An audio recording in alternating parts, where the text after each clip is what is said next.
Bharatiya Janata party 44వ ఆవిర్భావ దినోత్సవం స్థానిక రాజమండ్రి అర్బన్ విద్యుత్ కాలనీ హైవే ఎస్పీ ఆఫీస్ ఎదురుగా నూతన పార్లమెంట్ ఎన్నికల కార్యాలయం ప్రారంభించడం జరిగింది. భారతీయ జనతా పార్టీ 44వ పార్టీ ఆవిర్భావ దినోత్సవం సందర్భంగా రాష్ట్ర అధ్యక్షురాలు పురంధరేశ్వరి నూతన ఎన్నికల కార్యాలయం వద్ద పార్టీ జెండాను ఆవిష్కరించారు. కార్యక్రమానికి ముఖ్య అతిథిగా బీజేపీ రాష్ట్ర ఎన్నికల ఇన్ఛార్జ్ సిద్ధార్థనాథ్ సింగ్, విశిష్ట అతిథిగా పేరళ్ల చంద్రశేఖర్ జీ పాల్గొనడం జరిగింది. ఈ సందర్భంగా లోక్సభ అభ్యర్థి దగ్గుబాటి పురంధరేశ్వరి మాట్లాడుతూ ప్రతి ఒక్క కార్యకర్త పొత్తులో భాగమైనటువంటి తెలుగుదేశం జనసేన కార్యకర్తలతో కలిసి పార్లమెంట్లో అత్యధిక మెజార్టీతో గెలిపించే దిశగా పనిచేయాలని పిలుపునిచ్చారు. ఈ కార్యక్రమంలో జిల్లా అధ్యక్షులు మొమ్ముల దత్తు, రాష్ట్ర ప్రధాన కార్యదర్శి కాశీ విశ్వనాథరాజు, రాష్ట్ర ముఖ్యాధికార ప్రతినిధి లంక దినకర్, రేలంగి శ్రీదేవి, కృష్ణ భగవాన్, కోడూరు లక్ష్మీనారాయణ, రొంగల గోపి శ్రీనివాస్, కొలివలస హారిక, పరిమ రాధాకృష్ణ, పడాల నాగరాజు, బూర రామచంద్రరావు, పన్నాల వెంకటలక్ష్మి, సంతోషి, గురాల వెంకట్రావు, సెట్టిపల్లి శివ, నాగరాజు తదితరులు పాల్గొన్నారు.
तो हमारे लोग पुलिस लोग को ले जाकर वहाँ उन लोगों का दम पकड़वा दिए, तो वो लोग हमारे लोगों को पीटने के बाद वो अब हमारे कार्यकर्ताओं पर केस किए।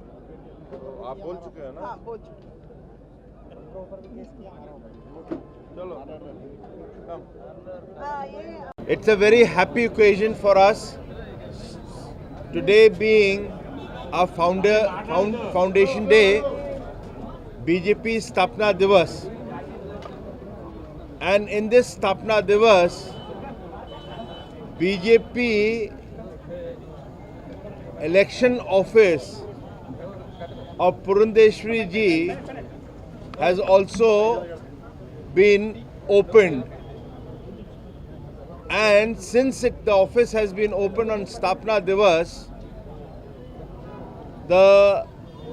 it is a message, being an auspicious day, that the BJP along with our partners, alliance partners, TDP and Jansena, we are here to establish her on Sthapna Divas permanently as a member of parliament in the coming 2024 new parliament in Delhi. Also, it is a strong message from Delhi for the alliance partners and the workers and the people of Rajahmundry that you are not electing a member of parliament from Rajahmundry, but you are electing the future cabinet minister in Modi ji's government from Rajahmundry. So I am sure we all are here to work together as alliance partners, and in coming days we will see the victory of the alliance of BJP, TDP and Jansena in Rajahmundry. Thank you. बस हो गया, आप इधर आ जाओ. పాత్రికేయ మిత్రులకి నమస్కారం. అదేవిధంగా ఇవాళ సిద్ధార్థనాథ్ సింగ్ గారు ఢిల్లీ నుండి ఈ ఎలక్షన్స్ని పర్యవేక్షించడానికి, రాజమండ్రి ఎలక్షన్స్ అదేవిధంగా నర్సాపురం, ఈ రెండు లోక్సభకు సంబంధించినటువంటి నియోజకవర్గాల పనితీరుని పర్యవేక్షించడానికి వారు ఇక్కడికి రావడం జరిగింది. మేమందరం కూడా గర్వపడేటువంటి విషయం, సంతోషపడేటువంటి విషయం ఏమిటంటే ఇవాళ భారతీయ జనతా పార్టీ స్థాపనా దినం అని చెప్పి మీ అందరికీ తెలుసు. ఆ రోజున ఇక్కడ భారతీయ జనతా పార్టీ జెండా ఆవిష్కరించుకోవడం, అదేవిధంగా పార్లమెంట్ ఎలక్షన్ ఆఫీస్ని భారతీయ జనతా పార్టీకి సంబంధించి ఇక్కడ ఆవిష్కరించడం, ఇది నిజంగా శుభసూచకం అని చెప్పి నేను భావిస్తున్నాను. ఇక్కడ ఉన్నటువంటి భారతీయ జనతా పార్టీ కార్యకర్తలందరూ, జిల్లాధ్యక్షులైనటువంటి దత్ గారు ఉన్నారు, మరి ఢిల్లీ నుండి వచ్చినటువంటి పెద్దలు సిద్ధార్థనాథ్ సింగ్ గారు, చంద్రశేఖర్ గారు ఉన్నారు.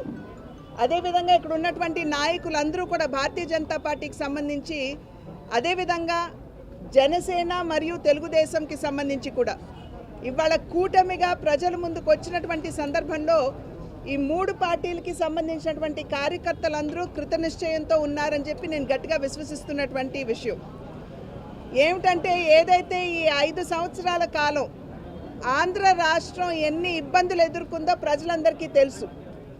ఆ నేపథ్యంలో రాజమండ్రి నియోజకవర్గం, పార్లమెంట్ నియోజకవర్గంతో సైతం ఇక్కడ ఉన్నటువంటి ప్రజలు ఖచ్చితంగా మార్పు ఆకాంక్షిస్తున్నారని చెప్పి నేను భావిస్తున్నాను. ఎందుకంటే 5 సంవత్సరాల కాలం చూసినట్లయితే ఇక్కడ ఎంపీ అభ్యర్థిని ఎన్నుకున్నప్పటికీ ఏవైతే ఇక్కడ ప్రజలు ఆకాంక్షించారో, ఏ మేరకు ఇక్కడ అభివృద్ధి జరగాలని, ఏ మేరకు ఇక్కడ ప్రజలకి నిజమైనటువంటి సంక్షేమం అందజేయాలి అని చెప్పి ప్రజలు ఆకాంక్షించారో ఆ మేరకు ఇక్కడ అభివృద్ధి కావచ్చు, అదేవిధంగా నిజమైనటువంటి సంక్షేమం ప్రజలకి చేరవేయడం కావచ్చు జరగలేదు అనేటువంటి భావన ఇక్కడ ఉన్నటువంటి ప్రజల మనసుల్లో గట్టిగా ఉన్నటువంటి మాట. ఎందుకంటున్నామంటే, ఇళ్ల నిర్మాణం చూసినట్లయితే జగనన్న కాలనీలు అన్నారు, తక్కువ ధరకి భూసేకరణ చేయటం, ఎక్కువ ధర అక్కడ గవర్నమెంట్కి చూపించి డబ్బు తీసుకోవడం, చదును చేస్తున్నాం అని చెప్పి 300-400 కోట్లు వారికి కావాల్సిన వాళ్ళకి ఇచ్చి దానిలో అవినీతి చేయడం, మడ అడవులు కావచ్చు, లేకపోతే చిత్తడి భూములు ఏవైతే ఉన్నాయో అక్కడ జగనన్న కాలనీ నిర్మాణం చేయడం అని చెప్పి చెప్పడం కావచ్చు, ఇవన్నీ కూడా ఇక్కడ ఉన్నటువంటి ప్రజల్ని మోసం చేసే దిశగా ఉన్నది. కానీ నిజంగా సంక్షేమం అందించాలి అనేటువంటి భావన అయితే ఇక్కడ ఉన్నటువంటి ప్రజాప్రతినిధులకి లేదు అనేటువంటి భావన రాజమండ్రి నియోజకవర్గంలో ఉన్నటువంటి ప్రజల మనసుల్లో ఉన్నటువంటి నేపథ్యంలో ఖచ్చితంగా ఈ కూటమికి సంబంధించినటువంటి పార్లమెంట్ అభ్యర్థి కావచ్చు, అదేవిధంగా అసెంబ్లీలకు నిలబడినటువంటి అభ్యర్థులు కావచ్చు, 7 అభ్యర్థులు ఎవరైతే ఇక్కడ ఉన్నారో వారిని సైతం ఖచ్చితంగా గెలిపించుకోవాలి అనేటువంటి కృత సంకల్పంతో ప్రజలు ఇవాళ ముందుకు వచ్చి ఆశీర్వదించడానికి సన్నద్ధంగా ఉన్నారు అని చెప్పి నేనైతే గట్టిగా విశ్వసిస్తున్నటువంటి మాట. ప్రజలకి మీ మాధ్యమంగా మేము తెలియజేసేటువంటి విషయం ఏమిటంటే, ఇంతకు ముందున్నటువంటి ప్రజాప్రతినిధులు అలివిగాని వాగ్దానాలు ఏవైతే చేశారో, అంటే కాకినాడ రాజమండ్రిని మేము ట్విన్ సిటీ చేసేస్తామని, లేకపోతే ఏదో పాశ్చాత్య దేశాల్లాగా మేము డెవలప్ చేసేస్తామని చెప్పినటువంటి వారు కనీసం ఇక్కడ పర్యాటక రంగాన్ని కూడా సరిగ్గా ఇక్కడ అభివృద్ధి చేయలేకపోయారు. కానీ అలివిగాని వాగ్దానాలు చేసే దిశగా కాకుండా ఖచ్చితంగా రాజమండ్రి పార్లమెంట్ నియోజకవర్గ అభివృద్ధికి నేను కట్టుబడి ఉన్నాను. ఇక్కడ ప్రజల ఇబ్బందులు ఏవైతే ఎదుర్కొంటున్నారో వాటి పరిష్కారానికి నేను కృతనిశ్చయంతో నేను పనిచేస్తాను. అందరికీ అందుబాటులో ఉంటూ వారి సమస్యల్ని పరిష్కరించే దిశగా నేను అడుగులు వేస్తాను అని చెప్పి మాత్రమే మీ ద్వారా నేను ప్రజలందరికీ కూడా తెలియజేసుకుంటున్నటువంటి విషయం. నాకు తోడుగా ఇక్కడ ఉన్నటువంటి కూటమి అభ్యర్థులు ఎవరైతే ఎమ్మెల్యే అభ్యర్థులు ఉన్నారో, అటు జనసేన అభ్యర్థులు కావచ్చు, అదేవిధంగా 2 జనసేన అభ్యర్థులు ఉన్నారు, మరి ఒకరు బీజేపీ తరఫున ఉన్నారు, అదేవిధంగా తెలుగుదేశం అభ్యర్థులు కూడా ఉన్నారు. వారందరినీ కలుపుకుంటూ నేను ముందుకు వెళుతూ వారి సహకారంతో ఇక్కడ ఉన్నటువంటి సమస్యల పరిష్కారానికి నేను నా శాయశక్తుల నా పరిధి మేరకు నేను కృషి చేస్తాను అని చెప్పి మీ మాధ్యమంగా నేను ప్రజలకు తెలియజేస్తున్నాను. అదేవిధంగా నా అదృష్టం ఏమిటంటే, ఆదికవి నన్నయ్య పుట్టినటువంటి పుణ్యభూమి ఇది. అదేవిధంగా కందుకూరి వీరేశం పంతులు గారు, అదేవిధంగా మరి ప్రకాశం పంతులు గారు, వీరందరూ కూడా నడయాడినటువంటి పుణ్యభూమి ఇది. మా తండ్రి గారిని మరింతగా అభిమానించేటువంటి భూమి ఇది. ఇక్కడికి వచ్చినటువంటి వారిని అందరినీ కూడా హక్కున చేర్చుకుని ఆదరించేటువంటి భావన ఇక్కడ ఉన్నటువంటి ప్రజల మనసుల్లో ఏ విధంగా ఇక్కడ గలగలా గోదావరి పక్కన పారుతూ ఉంటుందో అటువంటి నిశ్చలమైనటువంటి మనస్సుతో వచ్చిన వారందరినీ కూడా ఆదరించేటువంటి మంచి మనసు కలిగినటువంటి ప్రజలు ఉన్నటువంటి నియోజకవర్గం ఇది. మరి ఆ అయోధ్య రాముని అనుగ్రహంతో మా తండ్రి గారు మీ అన్నగారు అయినటువంటి నందమూరి తారక రామారావు గారి ఆశీర్వాదంతో నేను మీ ముందుకి రాజమండ్రి పార్లమెంట్ నియోజకవర్గ అభ్యర్థిగా మీ ముందు నిలబడినటువంటి సందర్భంలో ఖచ్చితంగా అన్న బిడ్డగా